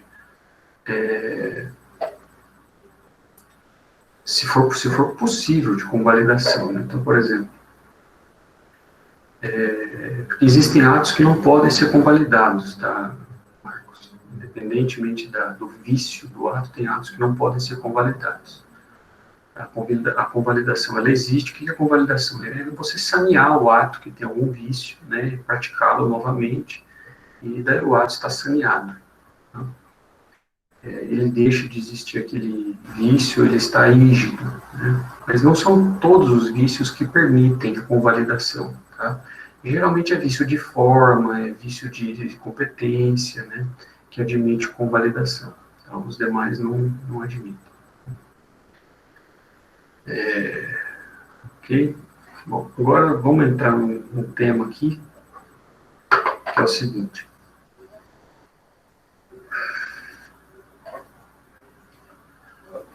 Aqui no material de vocês está escrito legalidade e mérito administrativo, né? Logo abaixo está escrito limites da discricionalidade e controle pelo Poder Judiciário. Eu vou falar desses 2 tópicos num tópico só, que é controle judicial do mérito administrativo. Controle judicial do mérito administrativo. Bom, senhores, esse tema aqui, ele é bem, não vou dizer espinhoso, porque ele não é espinhoso, porque basta você estudar que você vai lá e entende. Mas ele está em constante mudança, constante evolução. Inclusive, uma das monografias aí que vão ser apresentadas é sobre esse tópico. Esse pontinho do direito administrativo. Controle judicial do mérito administrativo. Né? E o aluno que escreveu fez um belíssimo trabalho. Né? Fez um belíssimo trabalho. Escreveu muito bem. Bom, o que significa isso? A pergunta aqui, quando a gente conversa sobre controle judicial do mérito administrativo, é: a administração pública, o juiz, melhor dizendo, o juiz, ele pode invalidar, discutir o mérito, a discricionariedade administrativa? ou a discricionalidade administrativa é um juízo que é exclusivo do administrador público, da administração pública. Só a administração pública é que tem condições de saber qual é o objeto que ela vai praticar e quais são os motivos que a levam à prática daquele determinado ato. Isso é uma prerrogativa exclusiva da administração pública. Pode um juiz de direito, através de uma ação judicial, proposta por um particular ou por um Ministério Público, invadir a discricionalidade administrativa e invalidar as razões, os motivos que levaram a administração pública a agir de uma determinada forma? Por exemplo, a administração pública vai lá e demite o servidor, abre um processo administrativo disciplinar, olha, você roubou, né? Ou você falta demais, ou você é um insubordinado, vai lá e aplica demissão, sanção de demissão no servidor. O servidor não gosta. Cata um advogado, entra com mandado de segurança e pede para o juiz: invalida isso, eu não posso ser demitido, tem que aplicar uma advertência em mim. Dos 5 caminhos que o administrador tinha para aplicar, ele escolheu demissão, está errado, tem que ser advertência. Pode o juiz se substituir ao administrador público no exercício da discricionariedade administrativa?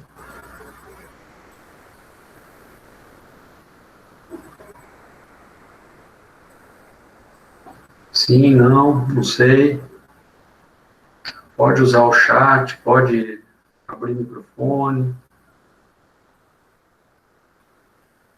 Caione diz sim.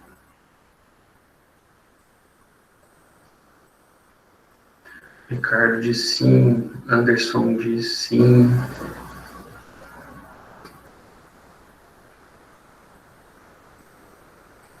Por que vocês acham que pode?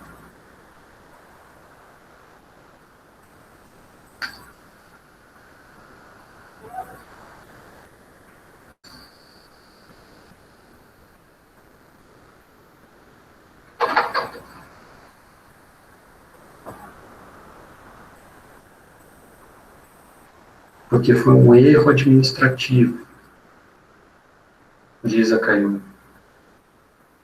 Não cumpriu as etapas.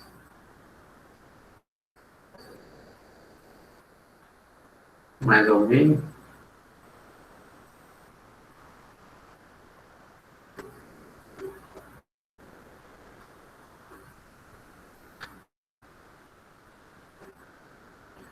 Concursado? Sim, concursado.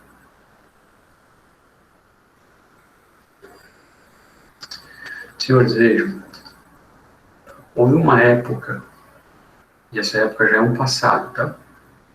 É passado, hoje já não é mais assim, que a doutrina era unânime, o judiciário também, a jurisprudência também. Não. O juiz jamais pode entrar no mérito administrativo.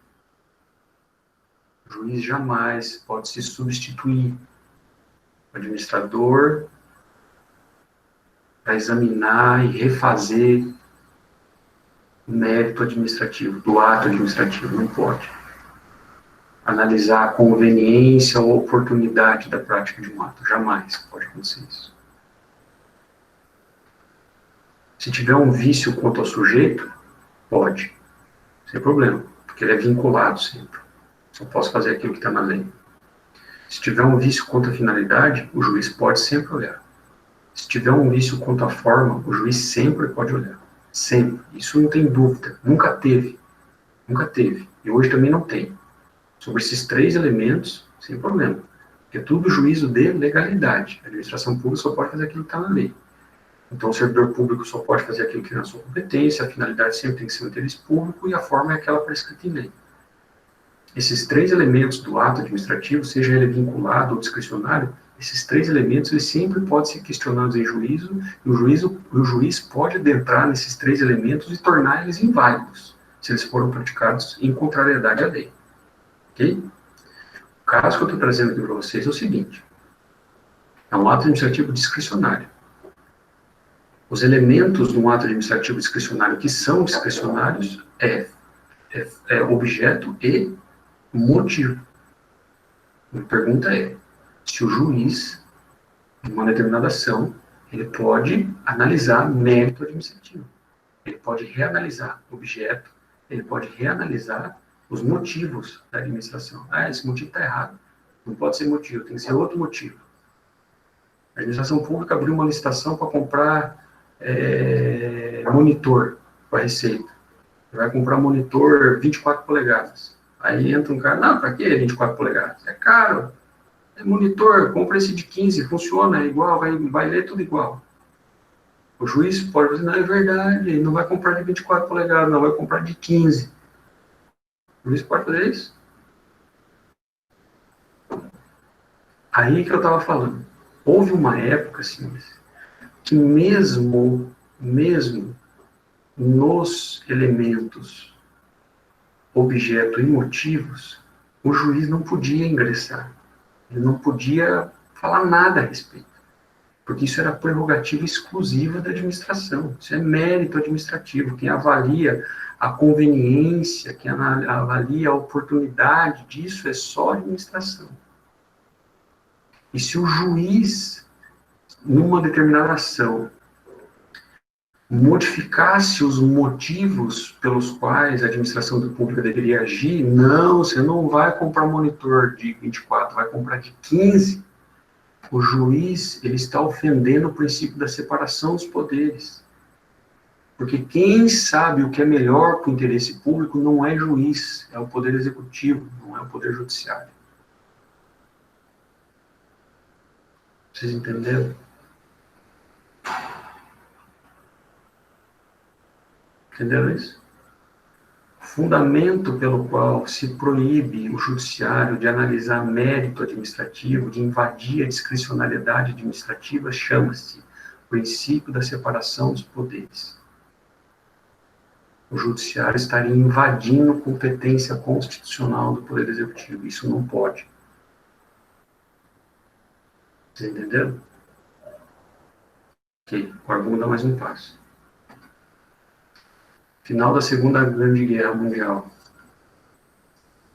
Excesso de positivismo.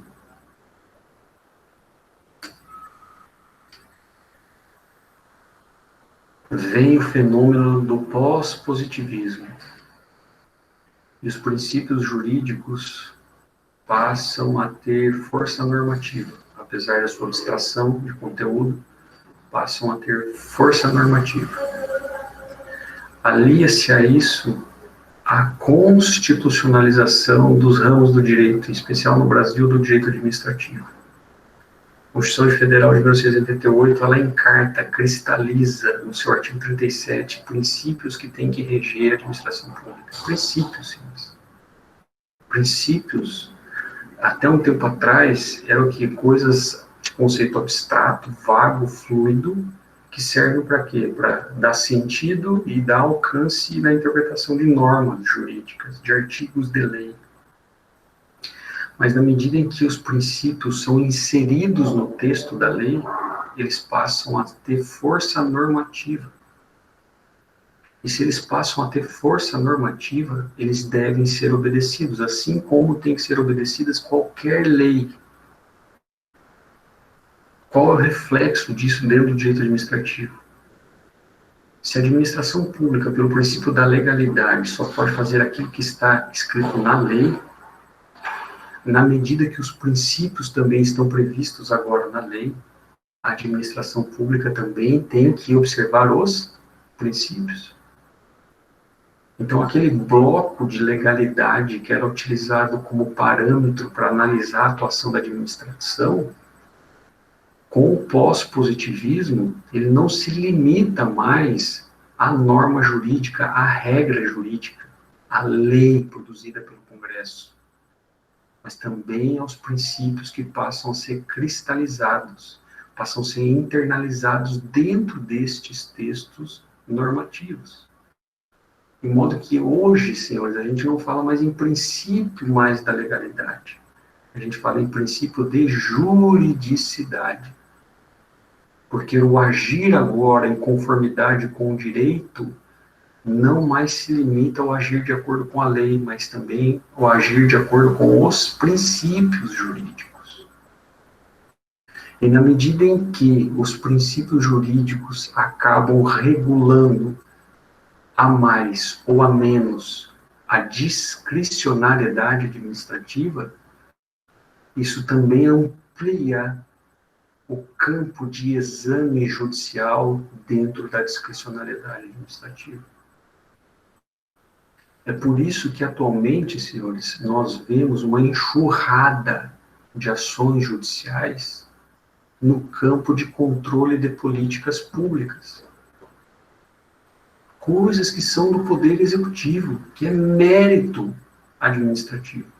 E isso é judicializado.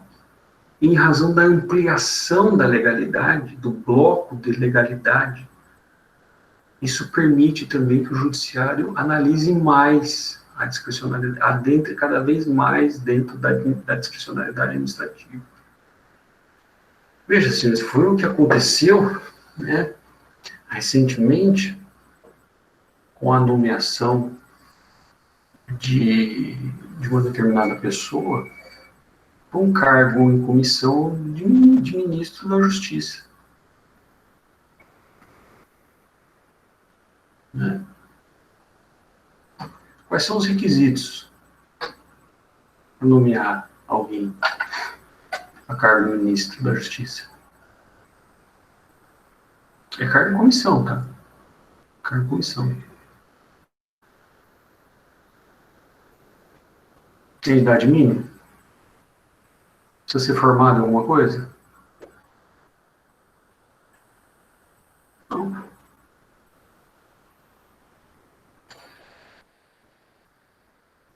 Mas não teve uma enxurrada de ação contra? Qual que era o motivo? O princípio da moralidade. Como ele está encartado dentro da lei, esse foi o critério para se analisar a discricionalidade administrativa. E ele foi analisado. Foi suspensa aquela nomeação. Não teve julgamento de mérito porque essa ação ela perdeu o objeto. Ela acabou perdendo o objeto. Nomeação para cargo de ministro do STF. Quais são os requisitos? Mais de 35 anos, notório saber jurídico, reputação ilibada. Com mais de 35 anos é matemático, né? Isso não tem muita dúvida a respeito. Agora os outros dois. Precisa ser formado em direito? Não. Ele diz notório saber jurídico. Ele não diz bacharel em direito. Ele não diz advogado com mais de 3 anos. Ele não diz juiz de direito. Ele não diz promotor de justiça. Ele não diz delegado.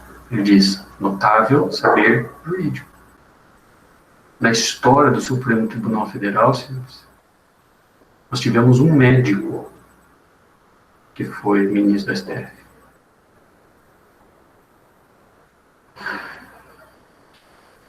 Além disso, tem que ter reputação ilibada. Reputação ilibada. Por exercício do cargo. É possível questionar a nomeação de ministro do STF no Poder Judiciário? Com base nesses princípios, nesses requisitos? Sim, com base no princípio da moralidade, pode. Mas é discricionário, eu indico quem eu quiser, basta que cumpra aqueles requisitos. Não é assim. Porque se você nomear, por exemplo, um irmão teu, ou a tua mulher, isso pode ser caracterizado de nepotismo. Isso é vedado. O princípio da moralidade. Também, em tese, poderia haver ilicitude da indicação quando o sujeito se comprova, né, que ele mente no currículo. Isso é imoral, não é? O sujeito que vai julgar causas constitucionais, que vai defender a rigidez do Estado democrático e das regras, da validade das regras e da Constituição, de direitos e garantias fundamentais, o sujeito, ele tem que ser um exemplo. Ele não pode ser qualquer um.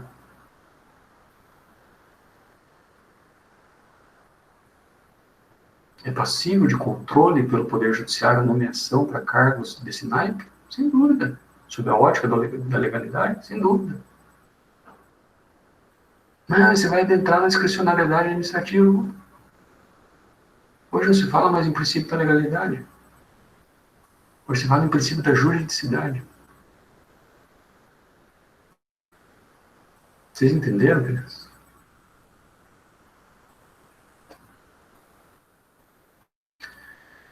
Bom, então vamos lá, então.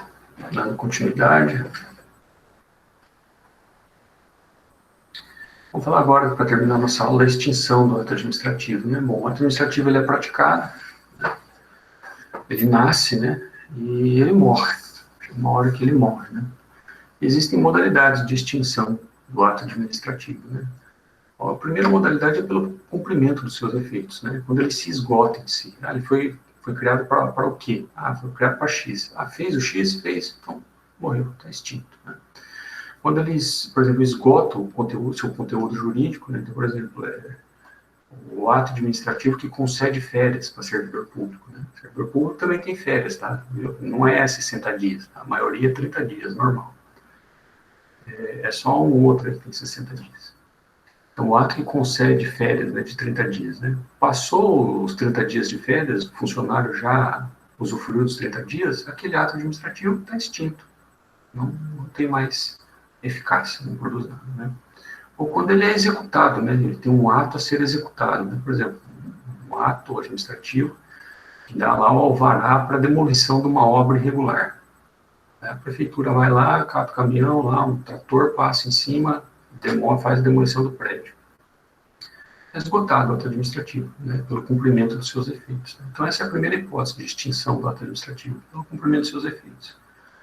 A segunda hipótese é pelo desaparecimento, né, do seu sujeito, do seu objeto, né. Então, se, por exemplo, o servidor público que falece, né, o cargo entra em vacância, né, deixa de existir. A terceira forma de extinção do ato administrativo é pela retirada, e essa é a palavra mesmo, retirada. Não é muito técnica, mas é isso. É a retirada do ordenamento jurídico. Os motivos pelos quais se dá essa retirada é que a gente vai ver agora. Então, você pode retirar um ato administrativo do mundo jurídico através da invalidação. O que é invalidar? Invalidar é anular o ato. Porque ele tem um vício de legalidade. Né? Então, ele foi praticado por um sujeito incompetente, não observou a finalidade, a forma não foi observada. E quanto ao motivo e quanto ao objeto, né, se você conseguir analisar o mérito administrativo, né, nesse sentido, né, que se permitir, né, a análise do mérito administrativo nesse sentido, também pode declarar a legalidade. Deixar uma coisa muito bem clara aqui, tá? Vocês normalmente encontram, essa é a resposta padrão, né? Se eu posso anular mérito administrativo. Você pode anular mérito administrativo. Não pode, a resposta é não pode. Tá? Mas hoje já se permite um maior controle do mérito administrativo, tá? Do que se permitia antigamente. Mas ainda continua vedado em sua maior parte. Tá? Só se ampliou um pouquinho o controle do mérito administrativo. Mas, em regra, ele continua sendo proibido.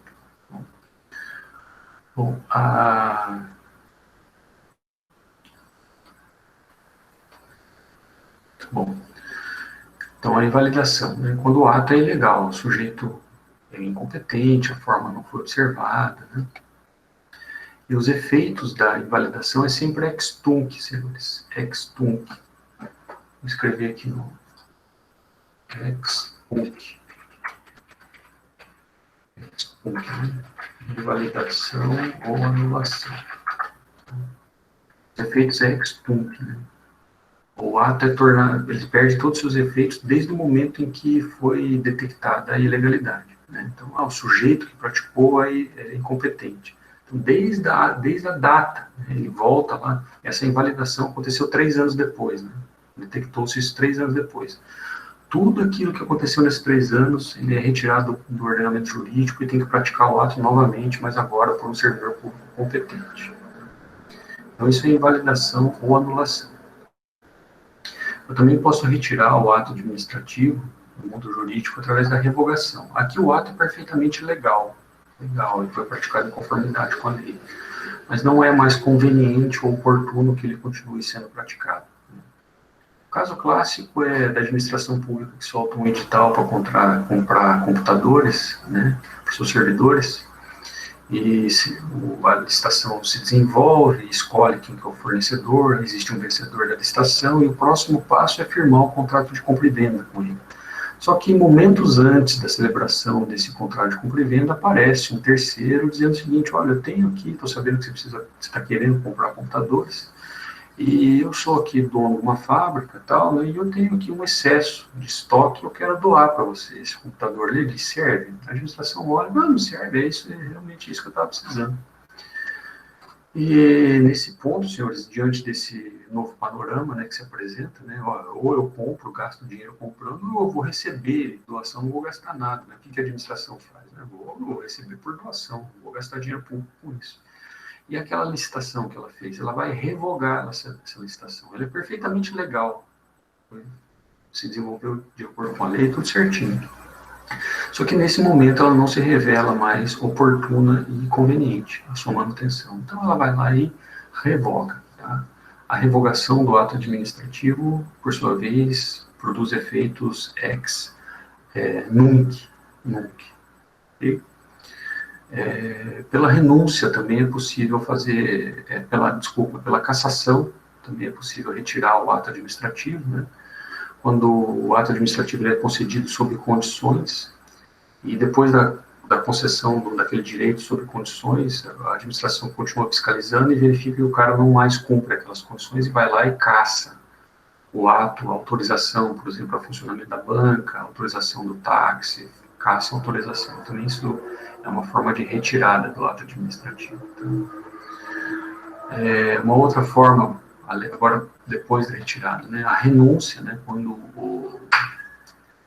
o titular do direito, né, ele renuncia o direito que foi lhe concedido pela administração pública, né? Então também o ato administrativo ele acaba se extinguindo. Ok, senhores?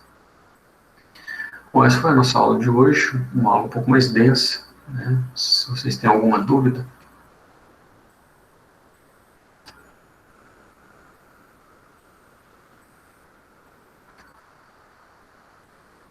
Não? Então tá ok, então. Eu agradeço muito a paciência de vocês, a educação, que me escutaram, né, a presença de cada um. Ok, Caione. A atividade está lá à disposição para vocês realizarem até amanhã, tem prazo, tá bom? Se for lá depois do prazo, ela não está mais lá. Então tem que fazer dentro do prazo, para fim de presença. Então tenham uma boa semana, tá? E a gente se encontra na próxima terça-feira, tá bom? Um grande abraço para vocês.